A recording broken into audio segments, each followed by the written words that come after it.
For generations, the Jedi served as its guardians, maintaining balance between light and darkness. But balance is a fragile thing. When the Jedi fell, the scales tipped, and the galaxy plunged into shadow. What the Empire could not have foreseen was that balance. Calls to balance. And across the void between realities, something answered. The meditation had begun like any other. Aang sat cross-legged on a mountaintop in the Fire Nation, eyes closed, breathing in the rhythm of the wind. He sought guidance from his past lives, reaching through the cosmic bridge that connected all avatars before him. But this time, the connection felt different. The spiritual energy around him intensified, swirling with colors he'd never seen. Avatar Roku's voice echoed in warning, but the words distorted, stretched thin across impossible distance. Then came the pull, not gentle, but violent. A rift tore through reality itself, cosmic energy cascading like a waterfall between worlds. Aang's eyes snapped open, glowing with the power of the Avatar state. But even that couldn't anchor him. The world dissolved into light. When consciousness returned, it came with the taste of dust and the smell of burning fuel. Aang's body ached as he pushed himself upright, arrow tattoos still faintly glowing as the Avatar state receded. The ground beneath him was hard-packed earth, reddish-brown and cracked. Above, a sky stretched in hues of orange and purple, a sunset, but not like any he'd seen on his world. Two suns hung low on the horizon, painting long shadows across plains of grass that swayed in warm wind. In the distance, strange angular structures rose against the sky, buildings. But their architecture was alien, all straight lines and metallic surfaces. "Where am I?" Aang whispered, his voice hoarse. He reached for his glider, relieved to find it still strapped to his back, though the impact had left dents in the wooden frame. He stood slowly, turning in a full circle. The landscape was empty save for those distant structures. But overhead, something moved, a shape cutting through the atmosphere with a roar that made his ears ring. Not a Fire Nation airship. This craft was sleeker, faster, its hull white and angular with wings that didn't flap. It screamed past and vanished over the horizon in seconds. The spiritual connection that had always guided him felt muted here, as if he were underwater. When Aang closed his eyes and reached for the cosmic energy that linked him to his past lives, he found only silence. No, not silence, something else. A presence, vast and all-encompassing, thrumming beneath everything like a heartbeat he couldn't quite hear. It wasn't the spirit world. It was something fundamentally different, yet somehow familiar. Energy in its purest form, connecting all living things. But it felt wounded, unbalanced. A sound jerked his attention back to the physical world. Engines. Multiple engines. Aang spun and saw them, approaching from the direction of those distant structures, 3 vehicles, hovering above the ground on repulsor. Technology he didn't understand. Their armor painted white and gray. They moved in formation, precise and military. As they drew closer, he could see figures inside. Humanoid, but wearing armor that covered them completely. The vehicles slowed, forming a semicircle around him. Hatches hissed open. 6 armored soldiers emerged, weapons raised. The weapons hummed with energy, nothing like the swords or spears Aang knew. Each soldier wore identical white armor with black body gloves visible at the joints. Their helmets concealed their faces entirely, making them look less like people and more like identical machines. One stepped forward, voice distorted through a vocabulator. "Unidentified sentient. You are in violation of Imperial territory restrictions. Identify yourself immediately." Imperial? Aang raised his hands slowly, palms out in a gesture of peace. "I don't know what that means. My name is Aang. I'm not sure where I am. I didn't mean to trespass. I was just scanning for weapons." Another soldier raised a handheld device that beeped rapidly. No blasters, no vibroblades detected. Subject appears unarmed. Unusual energy readings emanating from subject's location. Recommendation: detain for questioning. "Wait, I'm not a threat." Aang took a step back as the soldiers advanced. "I just want to understand where." The lead soldier activated something on his weapon. The hum intensified. "On the ground. Now, hands behind your head." Every instinct in Aang's body screamed that this was wrong. These weren't soldiers protecting their people. He'd learned to recognize aggression. And this had that same edge he'd felt from Fire Nation troops during the war. But he was lost, confused, and attacking these people would solve nothing. He started to kneel, hands moving toward his head. Then one of the soldiers grabbed his arm roughly, shoving him down. The motion triggered something primal in Aang, a lifetime of combat training, of surviving a war, of protecting himself and others. His body moved before his mind could catch up. He twisted, using the soldier's momentum against him in a move Toph had taught him, and swept the man's legs. The soldier crashed to the ground with a grunt of surprise. Hostile action. Subdue the target. The weapons came up. Energy bolts screamed. Through the air, brilliant. Red streaks of superheated plasma. Aang's eyes widened. He thrust his hands forward, and wind erupted from his palms in a massive gust. The technique was instinctive, honed through years of air-bending mastery. The wind caught the energy bolts mid-flight, deflecting them harmlessly into the dirt where they scorched the earth. The soldiers stumbled backward, caught off guard by the sudden hurricane-force winds. What in the report?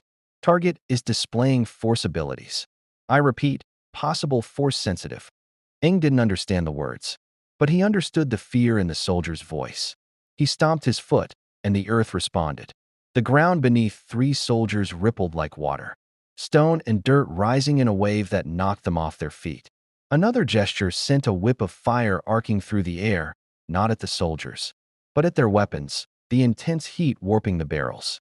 The soldiers retreated to their vehicles, shouting into communication devices, requesting immediate backup. Force sensitive on Lothal. Coordinates transmitted. High-level threat. Send inquisitors. The vehicles retreated rapidly, engines screaming. Aang stood alone in the settling dust, heart pounding. His tattoos glowed faintly in the fading light of the twin suns. Whatever this place was, whatever these Imperials wanted, he'd just made himself a target. But as he looked down at his hands, at the elements that still answered his call even in this strange world, he felt a small measure of relief. His bending worked here. He wasn't powerless, but he was alone. And somewhere in this vast, alien galaxy, people who feared what he could do were already coming for him. If you want to see more characters enter the Star Wars galaxy, hit that subscribe button and drop the name of a character you'd want to see in the comments below. May the Force be with you. The night brought a cold that Aang hadn't expected. He'd found shelter in a rocky outcropping, several miles from where he'd arrived, using earthbending to hollow out a small cave. As he sat inside, a small flame dancing in his palm for warmth and light, his mind raced with questions. This world was nothing like his own. The technology surpassed even the Fire Nation's most advanced war machines. Those soldiers had moved with the efficiency of people who'd never questioned their orders. Like the Daily agents in Ba Sing Se, but somehow more empty. And that energy he'd felt, that vast, connecting presence. What had that soldier called it? The Force? Aang closed his eyes and reached for it again, this time deliberately. The connection was there, faint but real. It felt similar to the spiritual energy he'd always drawn upon, but different in fundamental ways. Where the spirit world was chaotic and wild, this force felt more structured, ordered. It flowed through all living things. Yes, but it felt like it had rules, patterns, light and dark in constant tension. The imbalance was staggering. Whatever this force was, it had been wounded deeply. Aang could sense it now that he focused, a darkness spreading across the galaxy, like poison through a body, choking out the light. It reminded him of the feeling he'd gotten when Sozin's comet approached, that sense of impending catastrophe. But this catastrophe had already happened. This was the aftermath. He needed answers. He needed to understand this world, find a way home, and help restore balance if he could. That's what the Avatar did. But first, he needed allies. People who could explain this empire, this force, and why soldiers had called him a threat simply for defending himself. As Aang finally let sleep take him, he didn't notice the probe droid hovering silently outside his cave, its red optical sensor recording everything, transmitting data through the hyperspace relay network, sending images and energy readings to those who hunted force sensitives as a matter of imperial doctrine. The Inquisitorius had found their prey. The dawn brought visitors. Aang woke to the hum of engines, different from yesterday's harsh military roar. These were smoother, almost purring. He emerged from his shelter to find a single ship descending. Smaller than the Imperial vehicles, but elegant in design. Its hull bore scorch marks and patched repairs. The paint faded from what might have once been a rich blue. As it touched down 50 yards away, landing gear extending with hydraulic hisses, Aang readied himself. His stance shifted into a defensive position, weight balanced, ready to bend at a moment's notice. The boarding ramp lowered with a mechanical whine. 3 figures descended. The first was a Twi'lek woman, her blue skin marked with scars, a blaster holstered at her hip. Beside her walked a human man with a weathered face and a practical vest covered in pockets and tools. But it was the third figure that made Aang's breath catch, a Togruta, her orange skin patterned with white markings, montrals rising from her head. She wore simple clothes, layered fabrics in earth tones, and moved with a grace that reminded Aang of Master Pakku demonstrating waterbending forms. Her eyes, sharp and assessing, locked onto him immediately. "Easy," the woman said, her voice calm but carrying an edge of authority. She raised her hands, showing they were empty. "We're not Imperial. My name is Ahsoka Tano. These are my associates, Hera Syndulla and Kanan Jarrus. We picked up your confrontation yesterday on Imperial channels. The whole garrison is looking for you." "Ahsoka." Aang lowered his hands slightly, but didn't relax. "How did you find me?" Kanan stepped forward, his hand resting near something cylindrical hanging from his belt. "Same way the Empire will soon enough. You're not exactly subtle. Those energy signatures you're throwing off." He paused, frowning. "Actually, they're like nothing I've ever felt. And I've felt a lot of Force sensitives." "There it is again. The Force." Aang straightened, curiosity overriding caution. "That soldier yesterday said the same thing. What is it? And why does everyone think I can use it?" The 3 exchanged glances. Ahsoka took another step closer, her expression shifting from wariness to something like wonder. "You don't know what the Force is. I know there's energy here. Everywhere. Connecting. Everything." Aang gestured around them, trying to articulate what he felt. "It's like the spiritual energy from my world, but different, structured, and hurts somehow. But I'm not using it. I'm bending. Air, water, earth, fire. I can manipulate the elements themselves." "Bending." Kanan repeated the word like he was tasting it. "That's not. The Force doesn't work like that. We can't just command fire to appear or move rocks without telekinesis. What you did yesterday, according to the reports, you were generating these elements from nothing." "Not from nothing," Aang corrected, relaxing slightly. "These people didn't feel like enemies. The elements exist everywhere. In the air, in the ground, in the moisture all around us. I just guide them, shape them. It's what avatars do." He paused. "Or did. I might be the last one now." Hera's expression softened. "Last one. We know something about that."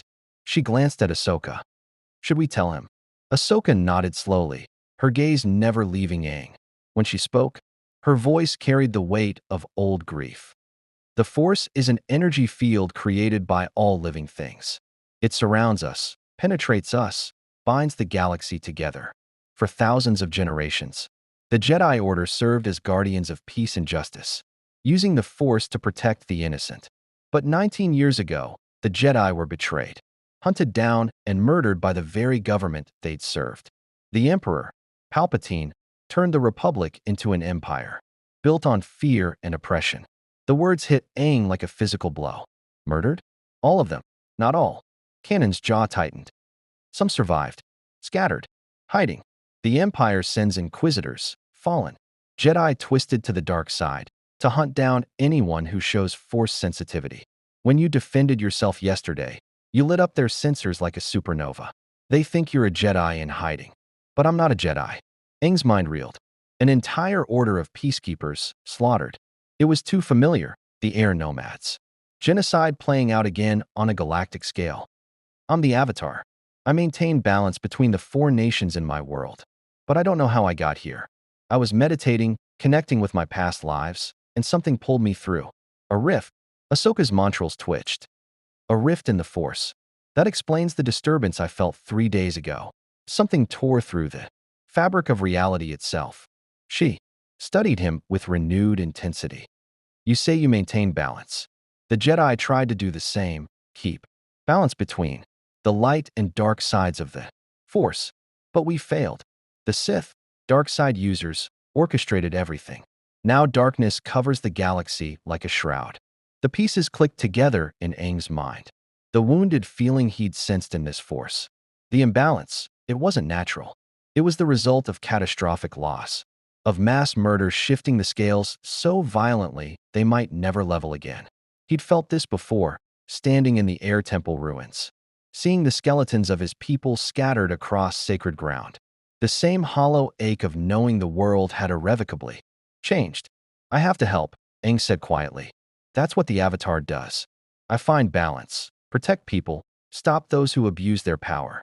Even if this isn't my world, I can't just ignore what's happening here.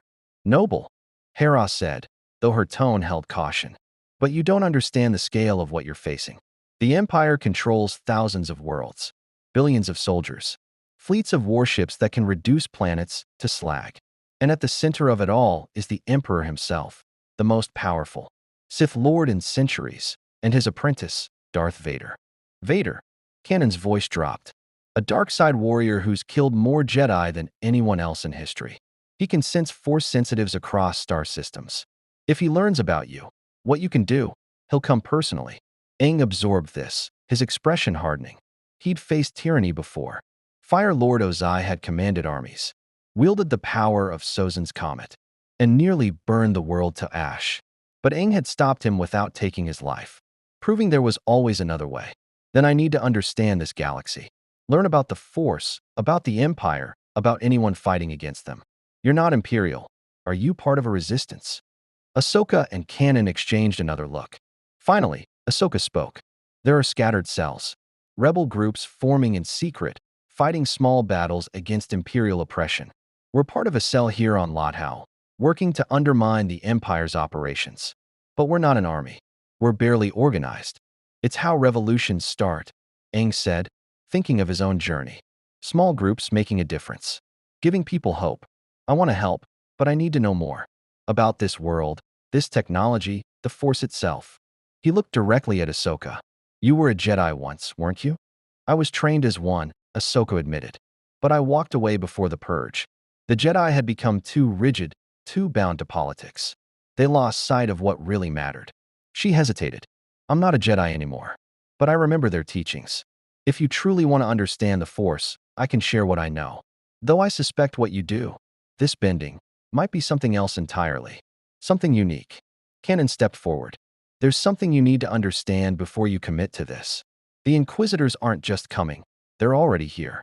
We intercepted their transmission an hour ago. 3 of them, landing in Lothal's capital city within the day. They're trained killers, each one wielding weapons called lightsabers that can cut through almost anything. And they're all hunting you. Aang met their gazes steadily. He'd been hunted before, by Zuko, by Azula, by the entire Fire Nation. He'd run for months, scared and unsure. But running had never solved anything. Eventually, he'd had to face his fears, stand his ground, and fight for what mattered. Then we have until they find me to prepare. I won't bring danger to innocent people if I can help it. But I won't hide either. Hera smiled for the first time, a fierce expression. You're either incredibly brave or incredibly foolish. Possibly both. But we could use someone with your spirit and your abilities. She gestured to the ship. Come with us. We'll take you to our base, get you up to speed on galactic politics, and figure out a plan. Because like it or not, you've just become public enemy number 1 to the Galactic Empire. As Aang followed them aboard the ship, he glanced back at the twin suns rising fully above the horizon. Somewhere in this vast galaxy, Katara and Sokka and Toph were probably looking for him, wondering where he'd vanished to. He'd find a way back to them eventually. But first, he had work to do here. Balance to restore. And if these Inquisitors wanted to hunt him, they'd discover that hunting the Avatar was a mistake they'd only make once. The ship's engines roared to life, lifting off in a cloud of dust. In the capital city 200 miles away, 3 Imperial vessels touched down.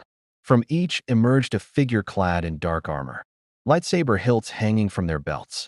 The Grand Inquisitor stepped onto the landing platform, his yellow eyes scanning the cityscape with cold calculation. Find the Force-sensitive, he commanded. Alive, if possible. The Emperor will want to study this anomaly. Dead if necessary. But find them. The hunt had begun.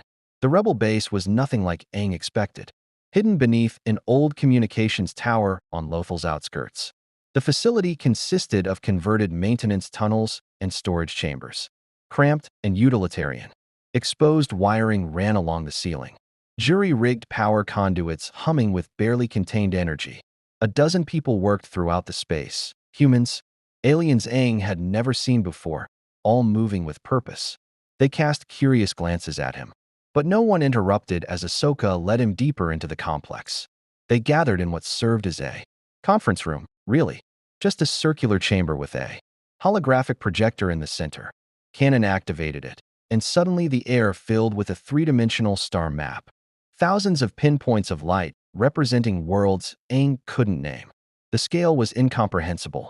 His entire world, all 4 nations, suddenly felt infinitesimally small. This is the galaxy, Hera said, manipulating the controls. The map zoomed and shifted. Millions of inhabited systems, trillions of beings. The Empire controls most of it, the core worlds. The mid-rim, even much of the outer rim where we are now. They rule through fear. Star destroyers orbiting planets. Garrisons on every world of strategic importance. And the constant threat of violence against anyone who resists. Aang stared at the map, his stomach churning. How do you fight something that big? Carefully, Cannon said. And by remembering that empires, no matter how powerful, have weaknesses. The empire is spread thin. They can't be everywhere at once. They rely on local fear and collaboration to maintain control. Disrupt that, give people hope, and cracks begin to form. Ahsoka gestured, and the map shifted to show Lothal, a yellowish-brown planet with sparse settlements. This world is being strip-mined for resources. Imperial factories process minerals for the war machine. The native population suffers under occupation, and anyone who speaks out disappears. We've been running supply disruptions, freeing prisoners, small victories. But the Empire always responds with greater force. Like those soldiers yesterday, Aang said. They didn't hesitate, didn't question. They just followed orders. Stormtroopers. Hera's expression darkened. Most are conscripts or recruits indoctrinated from youth. Some are just people trying to survive, convinced the Empire brings order to a chaotic galaxy. The propaganda is effective. She paused. But you've seen tyranny before, haven't you? The way you talk about your world, about being hunted. You've lived through something similar. Aang nodded slowly. The Fire Nation. 100 years ago, they started a war to conquer the world. They believed their power gave them the right to rule everyone else. They wiped out the air nomads, my people, because one of us might have been able to stop them. I survived because I was frozen in ice for a century. The words still hurt. Even here, even in this strange galaxy. When I woke up, everything I knew was gone. I had to learn to fight, to master all 4 elements, to become strong enough to face the Fire Lord and end the war. Silence filled the chamber. Ahsoka's eyes held understanding, the kind that only came from shared loss. Genocide, she said softly. The Jedi understand. 10,000 of us, murdered in a single night. Order 66, the clone troopers. We'd fought beside for years. Turned on us without warning. I survived because I wasn't with the main order when it happened. But I felt them die. Thousands of lights in the Force, extinguished in moments. The Jedi believed in the Force, Cannon added, his voice rough with old pain. We tried to maintain balance between its light and dark sides. But we grew arrogant. We didn't see the Sith Lord hiding in plain sight, manipulating everything. By the time we understood, it was too late. Now the dark side dominates, and the Emperor uses it to maintain his grip on the galaxy. Aang processed this, feeling the parallels between his world and this one. Different scales, different powers, but the same fundamental struggle, those who sought balance versus those who craved domination. You said the Force has a light side and a dark side. How does that work? Ahsoka deactivated the hologram and sat across from him. The Force flows through all living things. The light side comes from peace, serenity, and selflessness. Jedi used it to protect others, to heal, to bring harmony. The dark side comes from passion, anger, fear, and hatred. It's faster, easier, more seductive. Sith use it for power, to dominate and destroy. She leaned forward. But here's what the Jedi never fully understood: the Force isn't inherently good or evil. It simply is. Light and dark exist in all of us. The question is which we choose to follow. Balance, Aang said. That's what you're describing. Not the elimination of darkness, but balance between light and dark. The Jedi tried to destroy the dark side completely. The Jedi believed the dark side should be resisted, denied, canon admitted. Emotions were dangerous. Attachments led to fear and suffering. So we were taught to let go of everything: family, love, possessions. We were peacekeepers who couldn't afford personal stakes. His laugh was bitter. It made us blind. We couldn't see what was right in front of us because we'd distanced ourselves from the very emotions that make people fight for what matters.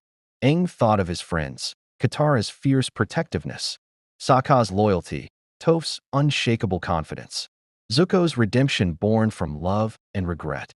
I don't think emotions are the enemy. I think it's what you do with them. I've been angry, terrified, heartbroken.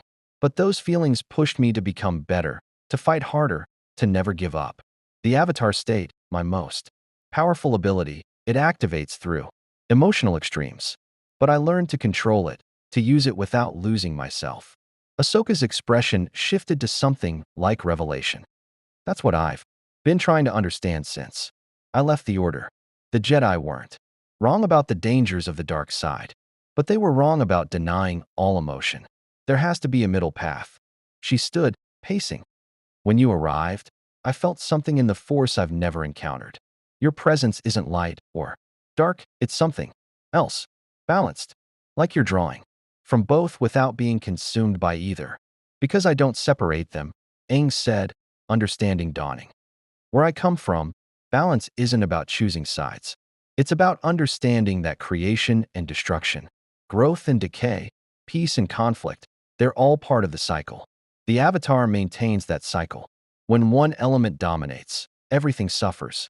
But when all four exist in harmony, the world thrives. Kanan activated his lightsaber in a smooth motion, a blade of blue plasma humming to life, casting sharp shadows across the room. Aang tensed but didn't retreat. The Jedi taught that the Force is our ally, a power to be respected and channeled. But you're saying your bending doesn't come from the Force at all. Demonstrate for me. Show me how it's different. Aang stood, centering himself. He'd performed these movements thousands of times. But here, in this alien place, they felt newly significant. He breathed deeply, feeling the air currents in the room, the moisture from the ventilation system, the stone and metal comprising the walls, the ambient heat from machinery and bodies. All four elements answered to him, eager and familiar despite the unfamiliar surroundings. He began with air, a circular motion of his arms, and wind spiraled around him, gentle but visible as it stirred papers and made the other's hair whip. Then water. He pulled moisture from the air itself, gathering it into a sphere that orbited his body like a moon. Earth came next, harder here with so much processed metal. But he found the trace minerals in the floor and lifted pebbles into a rotating ring. Finally fire, summoned from his breath and the friction in the air, dancing in his palm like a living creature. All four elements moved in concert around him, a display of perfect control that required no tools, no weapons, no external power source, just his will and his training. Kanan deactivated his lightsaber, eyes wide. That's impossible. The Force can't do that. Telekinesis, yes. Force lightning for Darksiders, sure. But generating fire from nothing? Pulling water from air molecules? That's not Force manipulation. That's direct elemental control. It's not from nothing, Aang reminded him, lowering his hands. The elements dissipated naturally, returning to their ambient state. It's rearranging what already exists. Every living thing is made of these elements. The galaxy might call them different names, atoms, molecules, energy, but they're all fundamentally the same. I just speak their language. Hera looked at Ahsoka. The Inquisitors are going to lose their minds when they realize he's not using the Force at all. Their entire training is based on countering Force abilities.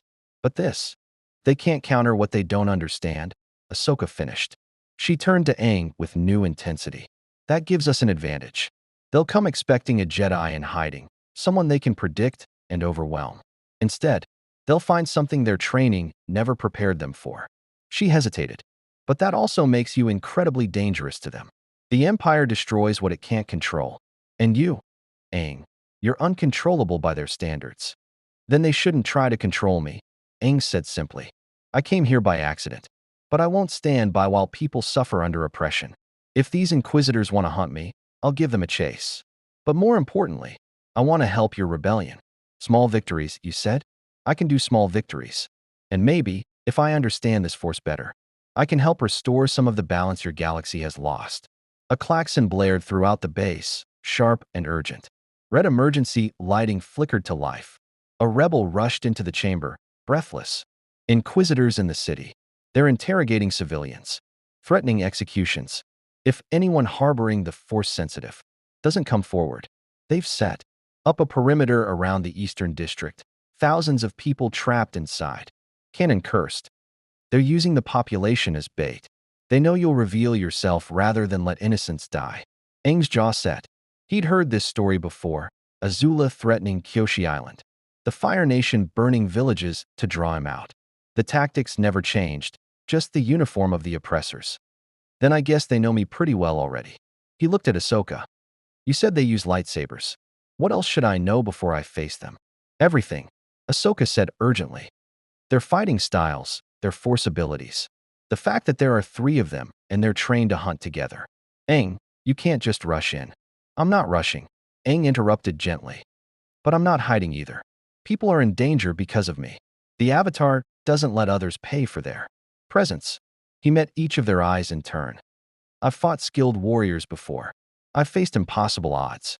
And I've learned that sometimes the only way to change the game is to be something your enemy never expected. He started toward the exit, staff in hand.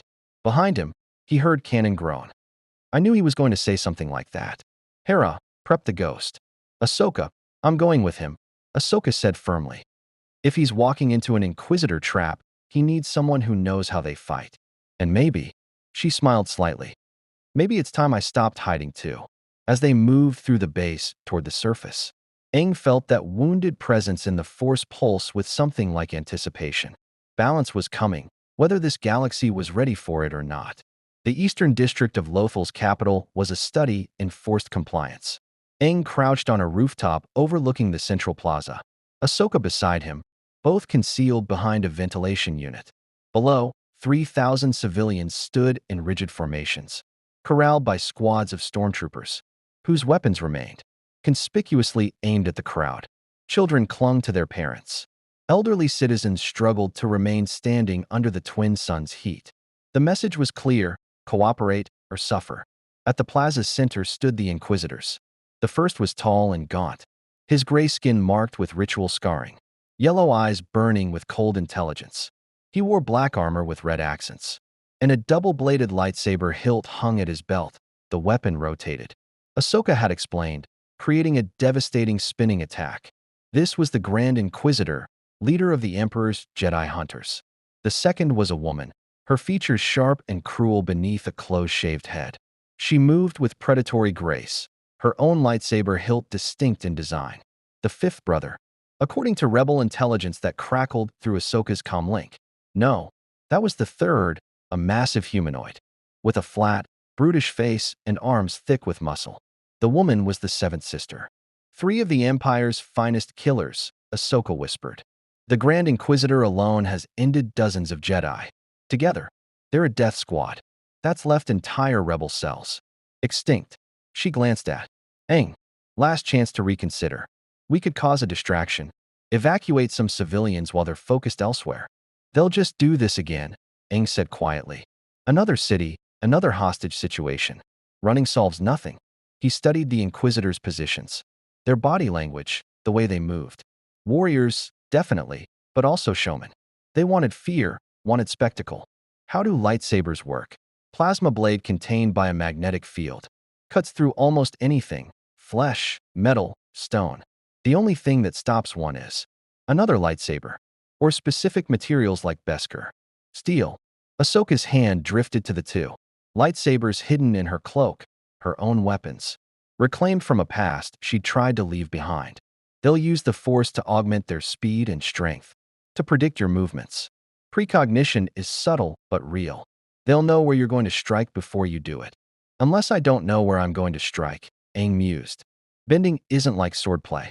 There's no telegraphed stance, no muscle tension to read. The elements move as fast as thought. He took a breath, centering himself. Below, the Grand Inquisitor had begun to speak. His voice amplified across the plaza. Citizens of Lothal, your compliance is appreciated. The Empire seeks one individual, a force-sensitive, who attacked Imperial personnel yesterday. This person is dangerous, unstable, a threat to the order and safety you enjoy under Imperial protection. The words dripped with false concern. Surrender this individual, and you will be rewarded. Continue to harbor them, and you will share their fate. To emphasize his point, the Grand Inquisitor gestured. A stormtrooper dragged forward a middle-aged man, forcing him to his knees. This one runs a grocery in the Western District. Surveillance indicates he provided supplies to known rebel sympathizers. An example seems appropriate. The Grand Inquisitor's lightsaber ignited a brilliant crimson blade, humming with lethal energy. He raised it above the kneeling man's head. The crowd gasped, children screamed, but no one moved. The fear was palpable, thick enough to choke on. Aang stood. Don't think, Ahsoka hissed. Plan, strategize. But Aang was already moving. He leaped from the rooftop, using air bending to control his descent, and landed in the plaza between the Grand Inquisitor and his victim. Dust exploded outward from the impact point, not from force, but from air bending that Aang released simultaneously, creating an obscuring cloud. When it cleared, he stood straight, staff planted firmly, arrow tattoos visible on his bald head and hands. I'm the one you're looking for, Aang said, his voice carrying across the sudden silence. Let these people go. Your fight is with me.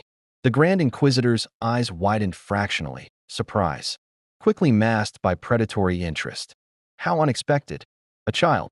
His lightsaber remained active, humming ominously. You murdered Imperial soldiers. Displayed force abilities without Imperial sanction. You will surrender immediately and submit to interrogation. I didn't murder anyone, Aang corrected. I defended myself. And I won't surrender. To people who threaten innocence.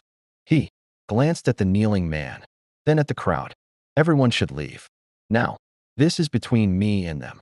The seventh sister laughed, a harsh sound. Bold words from someone so small. Do you even understand what you face? We are inquisitors, trained in the dark side, instruments of the Emperor's will. We have killed Jedi masters with decades of experience. What makes you think you can stand against us? Because I'm not a Jedi, Aang said simply, and I don't believe in your dark side. He moved. The motion was fluid, a waterbending form adapted into pure speed. His staff swept in an arc, and a wall of fire erupted between the Inquisitors and the civilians. Hot enough to force the stormtroopers back, bright enough to disorient. Simultaneously, Aang stomped his foot, and the ground beneath the hostage rippled. Stone rose in a protective dome around the man just as the Grand Inquisitor's lightsaber came down. The plasma blade struck rock instead of flesh, scoring deep but failing to penetrate. Impressive, the Grand Inquisitor admitted, backing away from the flames. Pyrokinesis and terrakinesis simultaneously. You're more skilled than anticipated. But tricks won't save you. All three Inquisitors ignited their lightsabers, crimson blades, painting the plaza in bloody light. They moved in concert, trained coordination evident in every step. The fifth brother charged straight ahead, his massive frame moving with shocking speed. The seventh sister flanked left, lightsabers spinning in complex patterns. The Grand Inquisitor went right, his double blade activating fully, both ends humming as the hilt began to rotate. Aang had fought multiple opponents before, Azula and her elite soldiers, the Dai Li agents in Ba Sing Se's catacombs. But this was different. These warriors moved faster than should have been possible, their weapons deadly beyond anything he'd faced. When the fifth brother's lightsaber came down, Aang dodged left and found the seventh sister already there, blade whistling toward his head. He dropped flat, rolled, and thrust both hands upward. Wind erupted from his palms, a concentrated blast that caught the seventh sister mid-strike and hurled her backward into a building wall. She hit hard but recovered instantly, landing in a crouch, snarling. The fifth brother's next strike came horizontal. Aang couldn't dodge in time, so he didn't try. Instead, he pulled water from the air, a desperate Instinctive move and formed. A whip that wrapped around the fifth brother's wrist, yanking it off course. The lightsaber missed by inches. Hydrokinesis, the Grand Inquisitor observed, circling. Fascinating. You're pulling moisture from atmospheric vapor. That requires molecular-level control. The Force rarely achieves. His double blade spun faster, creating a disk of crimson death. But control means nothing against inevitability. He struck, and Aang barely parried with his staff. The lightsaber cut through wood like paper, severing the weapon in half. Aang stumbled back, now weaponless, and the three Inquisitors closed in like predators sensing blood. This was it, the moment where running made sense, where survival instincts screamed to retreat. Aang felt that familiar fear rising, the same terror he'd felt facing Fire Lord Ozai, confronting Azula, standing before the Fire Nation's might. But beneath the fear was something deeper, the knowledge that he'd survived everything thrown at him because he'd never faced it alone. Even now, he wasn't alone. He felt them, the elements, air swirling through the plaza, carrying the scent of fear and ozone, water in the pipes beneath the street, in the bodies of every living thing around him, earth solid and eternal under his feet, vibrating with geothermal energy, fire in the twin suns above, in the heat of the day, in his own breath.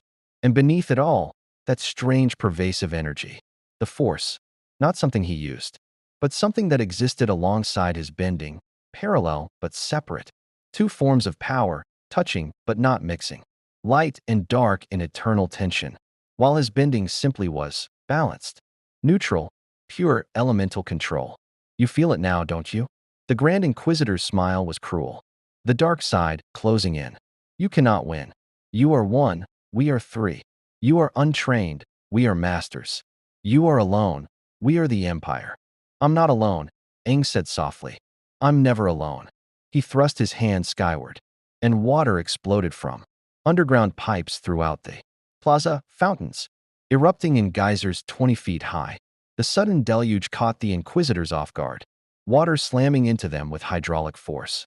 Before they could recover, Aang spun and sent a wave of fire racing across the water's surface, superheating it to steam. The plaza filled with scalding fog, visibility dropping to zero. The Inquisitors would use the Force to sense him, he knew. But Aang had fought in conditions like this before, against enemies who could sense chi and energy. The trick was constant motion, never staying in one place, making prediction impossible. He moved through the steam like a ghost, using airbending to clear pockets of visibility for himself while keeping his opponents blind. A crimson blade slashed through the fog where he'd been a second before. Aang retaliated with earthbending, sending a pillar of stone rocketing upward beneath the fifth brother's feet. The massive Inquisitor flew into the air, momentarily disoriented. Aang didn't waste the opening.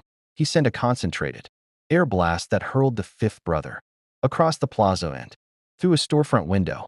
One down, temporarily. Clever. The seventh sister's voice came from everywhere and nowhere. But vapor won't hide you from the Force. We feel your presence, your fear, your uncertainty. I'm not afraid, Aang interrupted, and realized it was true. The fear had burned away, leaving only purpose. I'm angry. Angry that you threaten innocent people. Angry that you use power to terrorize instead of protect. Angry that you think serving an empire of cruelty makes you strong. He found her in the steam and struck, not with bending, but with martial arts Toph had taught him. A palm strike to her solar plexus, a sweep to her legs, a strike to her wrist that made her lightsaber tumble free. The seventh sister gasped, shocked that he'd engaged in melee. Before she could recover, Aang encased her legs and stone up to her knees, immobilizing her. But the Grand Inquisitor had tracked him through the exchange. His double blade came spinning through the steam, the weapon thrown like a disk of death. Aang saw it coming but had no time to dodge. He did the only thing he could, entered the Avatar state. His eyes and tattoos blazed with white light. The world slowed. He felt every air current, every water molecule, every particle of earth and spark of heat. The lightsaber spun toward his chest in slow motion. Aang reached out with all four elements simultaneously, air to slow its rotation, water to cool its plasma, earth to intercept its path, fire to destabilize its magnetic containment. The weapon sputtered, its blade flickering, and clattered harmlessly to the ground. The Grand Inquisitor's eyes widened in genuine shock. Impossible. Aang stood wreathed in elemental power, the avatar state making him something beyond human. Wind whipped around him in a vortex. Water from the pipes orbited his body. Stone lifted from the ground in chunks. Flames danced between his fingers, and his voice, when he spoke, carried the weight of 1,000 lifetimes. I am Avatar Aang. I've ended a war that lasted a century. I've defeated the most powerful firebender in my world. I've mastered all 4 elements and connected with the cosmic energy of balance. Itself, the light intensified. You threaten innocent people. You serve tyranny. You've forgotten what power is truly for. He released the Avatar state, the light fading, but the message delivered. The Grand Inquisitor stood frozen, for the first time in years experiencing something he thought he'd transcended. Doubt. Then a new presence descended on the plaza like a physical weight. The air grew cold despite the twin suns. The force itself seemed to recoil. Aang looked up and saw a ship landing, sleek, black, angular, and from its ramp descended a figure in armor darker than night, a cape flowing behind him, breathing raspy and mechanical through a mask that concealed all humanity. Darth Vader had arrived. The plaza fell silent, save for the rhythmic mechanical breathing that accompanied every movement of the dark figure. Darth Vader stood 7 feet tall in his armor, a monument to fear and power.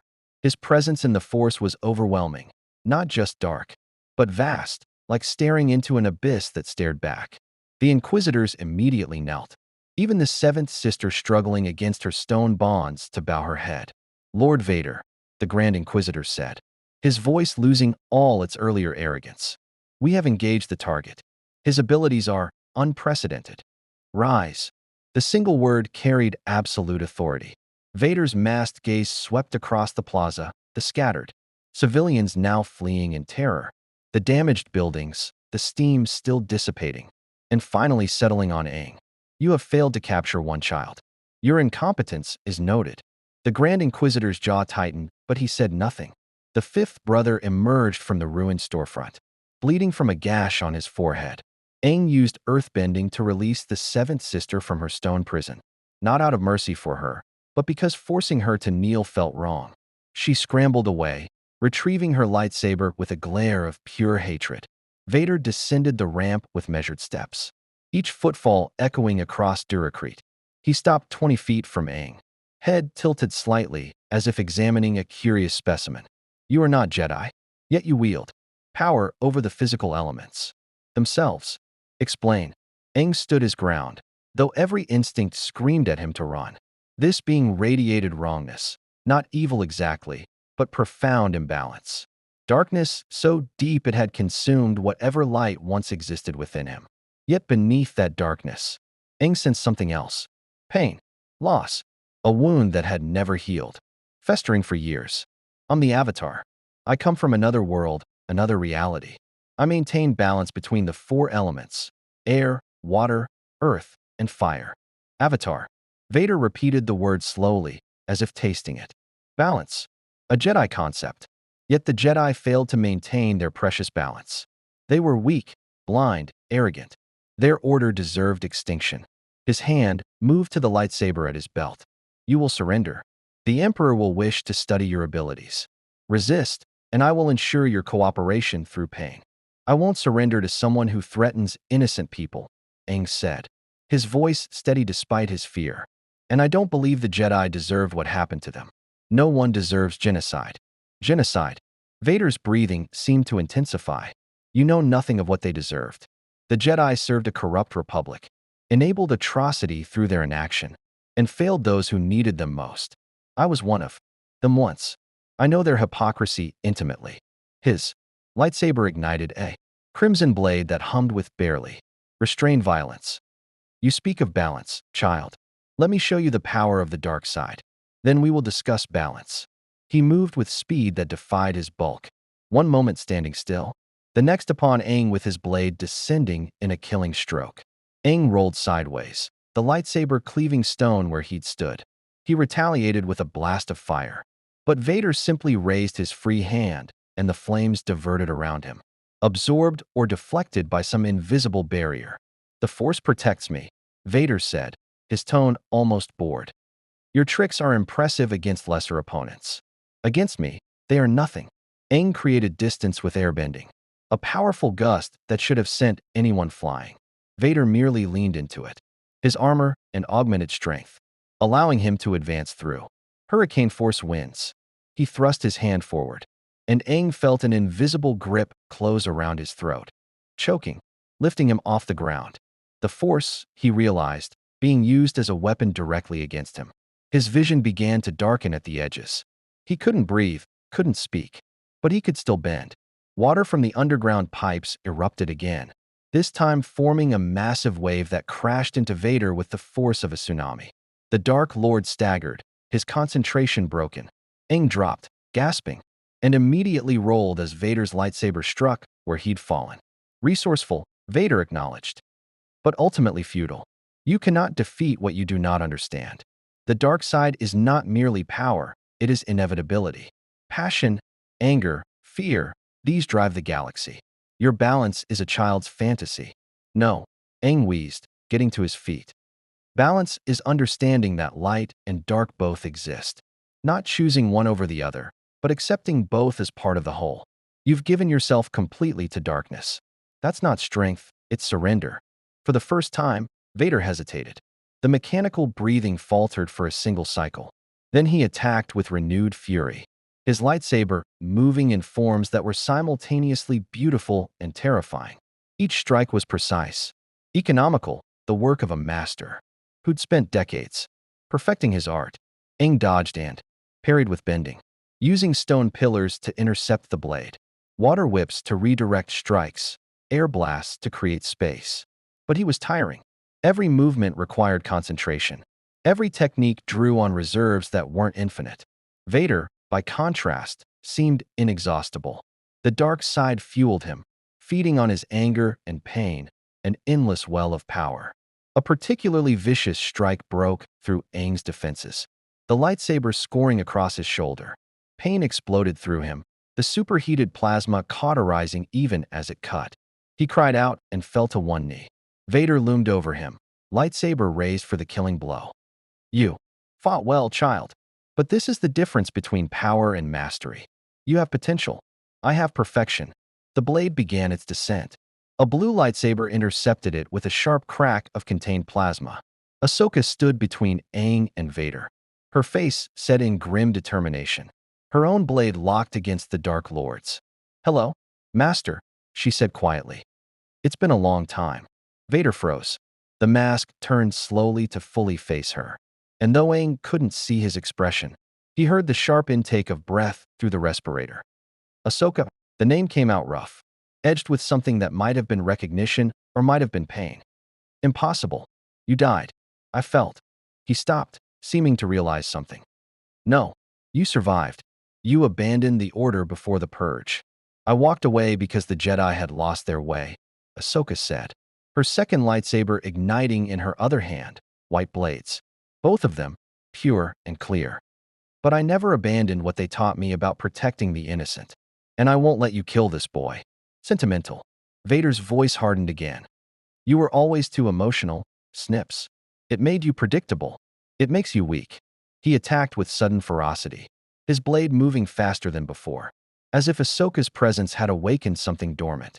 She met him strike for strike, her dual lightsabers creating a defensive web that even Vader's power struggled to penetrate.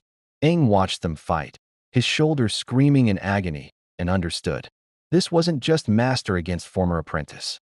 This was a conversation conducted through violence, each strike asking questions neither could voice. "Why did you leave? Why did you fall? Can you be saved? Am I already lost?" He thought of Zuko, of fighting him, hating him, fearing him, then watching him transform, seeing the good that had always existed beneath the anger and pain. Vader felt similar, buried under layers of darkness and machinery and years of cruelty. There was still something human, something that recognized Ahsoka, that hesitated when confronted with his past.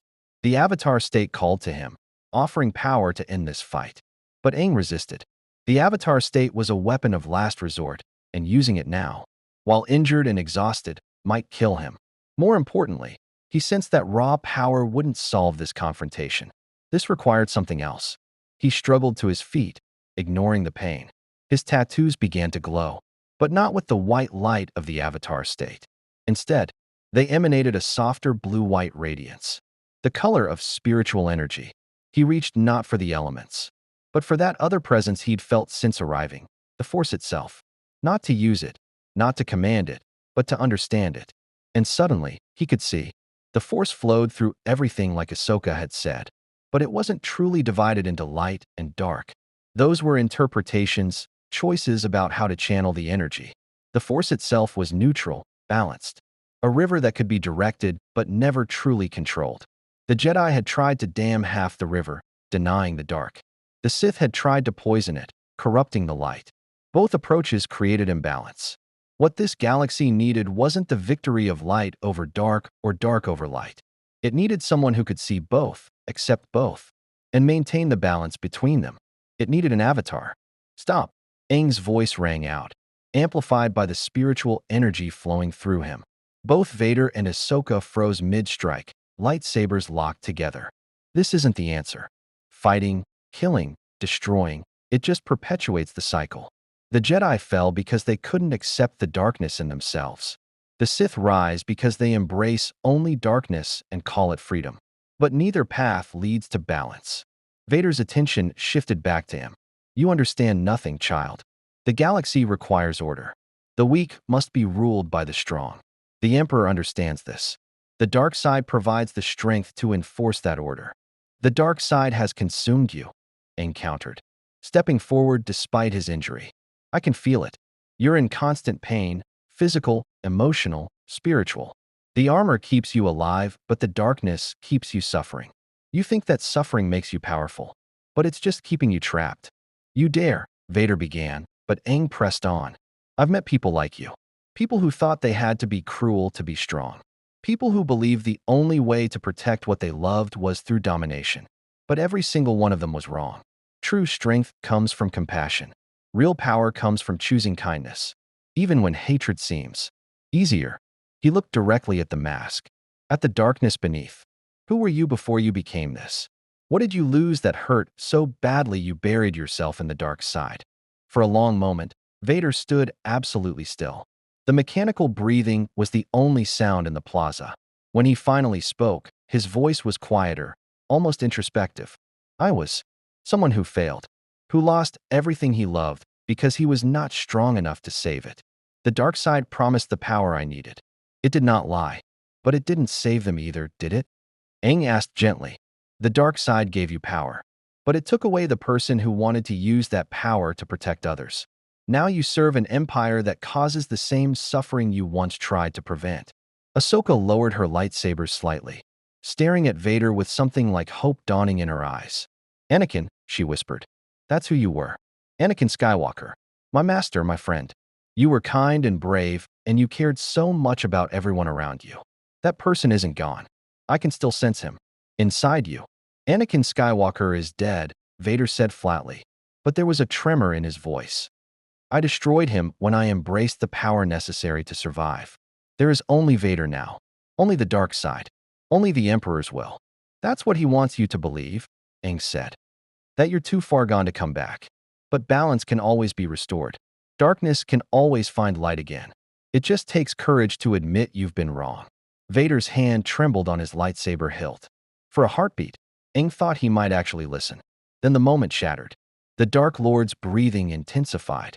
And when he spoke, it was with renewed conviction. You know nothing of the choices I've made. The sacrifices required. The debts I owe. I am too far down this path to turn back. And you, child, you are too dangerous to be left alive with these naive beliefs. He raised his hand, and the Force slammed into Aang like a physical blow, hurling him backward. Ahsoka moved to intercept, but Vader was faster. His lightsaber struck in a pattern she couldn't fully block. She deflected the killing stroke, but took a glancing hit to her side, crying out as she fell. Vader advanced on Aang, who struggled against invisible bonds pinning him to the ground. You spoke of balance. Let me show you the truth. The strong survive. The weak perish. That is the only balance the universe recognizes. But before he could strike, A ship roared overhead. The Ghost, Hera at the controls. Its forward cannons opened fire, not at Vader, but at the ground between them, creating an explosion that forced the Dark Lord back. Cannon's voice crackled over a loudspeaker. Everyone aboard. Now, rebel operatives appeared from surrounding buildings, laying down covering fire with blasters. The stormtroopers, who'd been watching the confrontation in shocked silence, finally responded, returning fire. The plaza descended into chaos. Hera maneuvered the Ghost lower, its loading ramp extended. Aang felt the force grip release. He scrambled up, pulling Ahsoka with him, supporting her injured form. Together they ran for the ship, air bending helping them leap the distance to the ramp. Cannon pulled them inside just as Vader recovered and thrust both hands forward. Lightning, pure dark side energy, crackled from his fingertips toward the ship. Aang turned and thrust his own hands out. He couldn't stop force lightning, but he could manipulate electrical energy. He'd learned that fighting Azula, redirecting her lightning through his body using techniques. Uncle Iroh taught Zuko. The dark side lightning met his redirection technique. And for a moment, two forms of power clashed, one born of hatred and pain, the other guided by understanding and balance. The lightning dispersed harmlessly into the atmosphere. Vader stopped, staring up at the ascending ship, and Aang could swear he felt something, like respect emanating from the Dark Lord. Before the Ghost's engines engaged, and they rocketed away from the city, inside the ship, as Hera navigated through Imperial blockades and cannon tended to Ahsoka's wound. Aang slumped against the bulkhead. His shoulder throbbed, his body ached, and his mind reeled from the confrontation. He'd faced Darth Vader, the most feared being in the galaxy, and survived. Barely. Ahsoka caught his eye, her face pale but determined. You reached him. Just for a moment. I saw it. Anakin heard you. But he didn't listen, Aang said quietly. He's convinced himself the darkness is all he has left. Then we prove him wrong. Kanan joined them, medical supplies in hand. We keep fighting. We give people hope. We show the galaxy there's another way. That's what rebellion means, refusing to accept that tyranny is inevitable. As the Ghost jumped to hyperspace, stars streaking past the viewport, Aang thought about everything he'd learned in the past few days. This galaxy was vast, complicated, scarred by war and oppression. The Force was wounded, imbalanced, crying out for restoration. The Empire controlled countless worlds, commanded vast armies. And at its heart sat an emperor who'd orchestrated the Jedi genocide. By any reasonable measure, the odds were impossible. One avatar against an entire galactic empire. But Aang had faced impossible odds before. He'd been 12 years old, freshly awakened from a century of ice. And somehow he'd ended a 100-year war. Not through overwhelming power, but through compassion, understanding, and an unwavering belief that balance could be restored. This galaxy needed the same thing. Not another army, not another superweapon, not another powerful Force user choosing light or dark. It needed someone who could bridge the gap between extremes. Someone who could remind people that balance was possible. It needed an avatar. Through the viewport, Aang could see the swirling colors of hyperspace. Somewhere out there, his friends were searching for him. Katara, Sokka, Toph, Zuko, they'd never give up hope he'd return. And he would, eventually. But first, he had work to do here. Ahsoka, he said suddenly, teach me about the Force. Not how to use it, I don't think I can. Not the way Jedi or Sith do. But teach me to understand it. If I'm going to help restore balance to this galaxy, I need to know what I'm working with. Ahsoka smiled despite her pain.